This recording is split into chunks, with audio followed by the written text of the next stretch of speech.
The Book of Job, chapter 5. Call now, is there anyone who will answer you? And to which of the holy ones will you turn? For anger slays the foolish man, and jealousy kills the simple. I have seen the foolish taking root, and I cursed his abode immediately. His sons are far from safety. They are even oppressed in the gate, and there is no deliverer. His harvest the hungry devour, and take it to a place of thorns, and the schemer is eager for their wealth. For affliction does not come from the dust, nor does trouble sprout from the ground. For a man is born for trouble, as sparks fly upward. But as for me, I would seek God, and I would place my cause before God, who does great and unsearchable things, wonders without number. He gives rain on the earth, and sends water on the fields, so that he sets on high those who are lowly, and those who mourn are lifted to safety. He frustrates the plotting of the shrewd, so that their hands cannot attain success. He captures the wise by their own shrewdness, and the advice of the cunning is quickly thwarted. By day they meet with darkness, and grope at noon as in the night. But he saves from the sword of their mouth, and the poor from the hand of the mighty. So the helpless has hope, and unrighteousness must shut its mouth. Behold, how happy is the man whom God reproves. So do not despise the discipline of the Almighty, for he inflicts pain and gives relief. He wounds, and his hands also heal. From 6 troubles he will deliver you, even in 7 evil will not touch you.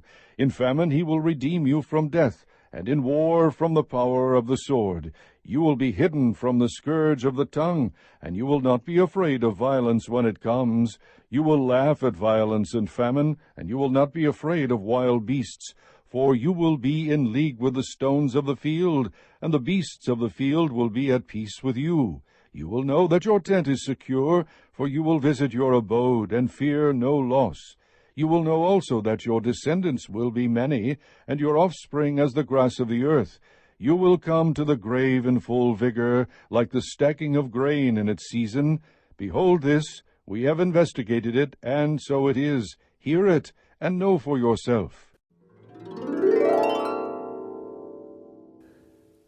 Chapter 6. Then Job answered, Oh, that my grief were actually weighed, and laid in the balances together with my calamity, for then it would be heavier than the sand of the seas. Therefore my words have been rash, for the arrows of the Almighty are within me. Their poison my spirit drinks. The terrors of God are arrayed against me. Does the wild donkey bray over his grass, or does the ox low over his fodder? Can something tasteless be eaten without salt, or is there any taste in the white of an egg? My soul refuses to touch them. They are like loathsome food to me. Oh, that my request might come to pass, and that God would grant my longing. Would that God were willing to crush me, that he would loose his hand and cut me off. But it is still my consolation, and I rejoice in unsparing pain, that I have not denied the words of the Holy One. What is my strength that I should wait? And what is my end that I should endure? Is my strength the strength of stones, or is my flesh bronze? Is it that my help is not within me, and that deliverance is driven from me? For the despairing man there should be kindness from his friend, so that he does not forsake the fear of the Almighty. My brothers have acted deceitfully like a wadi, like the torrents of wadis which vanish, which are turbid because of ice, and into which the snow melts. When they become waterless, they are silent. When it is hot, they vanish from their place. The paths of their course wind along, they go up into nothing and perish. The caravans of Tema looked, the travelers of Sheba hoped for them. They were disappointed, for they had trusted. They came there and were confounded. Indeed, you have now become such. You see a terror and are afraid. Have I said, Give me something, or offer a bribe for me from your wealth, or deliver me from the hand of the adversary, or redeem me from the hand of the tyrants? Teach me, and I will be silent, and show me how I have erred. How painful are honest words, but what does your argument prove?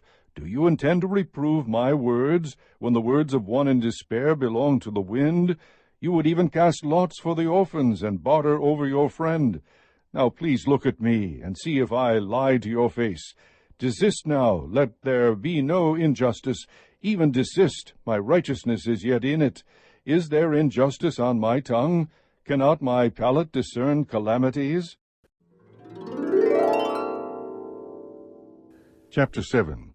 Is not man forced to labor on earth? And are not his days like the days of a hired man? As a slave who pants for the shade, and as a hired man who eagerly waits for his wages? So am I allotted months of vanity, and nights of trouble are appointed me. When I lie down, I say, when shall I arise? But the night continues, and I am continually tossing until dawn. My flesh is clothed with worms and a crust of dirt. My skin hardens and runs. My days are swifter than a weaver's shuttle, and come to an end without hope. Remember that my life is but breath. My eye will not again see good. The eye of him who sees me will behold me no longer. Your eyes will be on me, but I will not be. When a cloud vanishes, it is gone. So he who goes down to Sheol does not come up. He will not return again to his house, nor will his place know him any more. Therefore I will not restrain my mouth. I will speak in the anguish of my spirit. I will complain in the bitterness of my soul. Am I the sea, or the sea monster, that you set a guard over me? If I say, my bed will comfort me, my couch will ease my complaint, then you frighten me with dreams and terrify me by visions, so that my soul would choose suffocation, death, rather than my pains. I waste away, I will not live forever. Leave me alone, for my days are but a breath. What is man that you magnify him, and that you are concerned about him, that you examine him every morning, and try him every moment? Will you never turn your gaze away from me, nor let me alone until I swallow my spittle?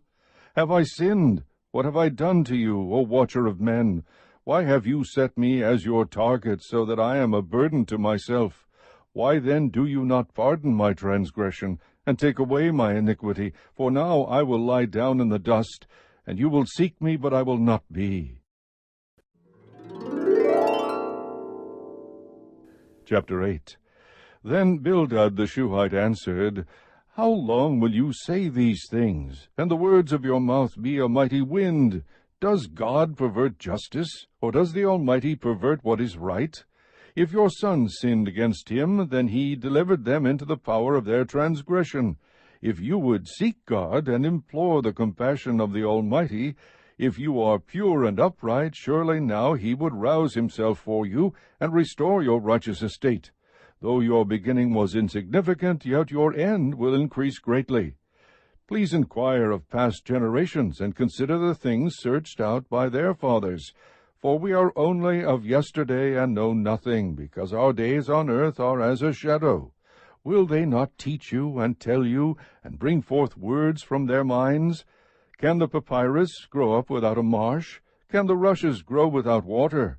While it is still green and not cut down, yet it withers before any other plant. So are the paths of all who forget God, and the hope of the godless will perish, whose confidence is fragile, and whose trust a spider's web.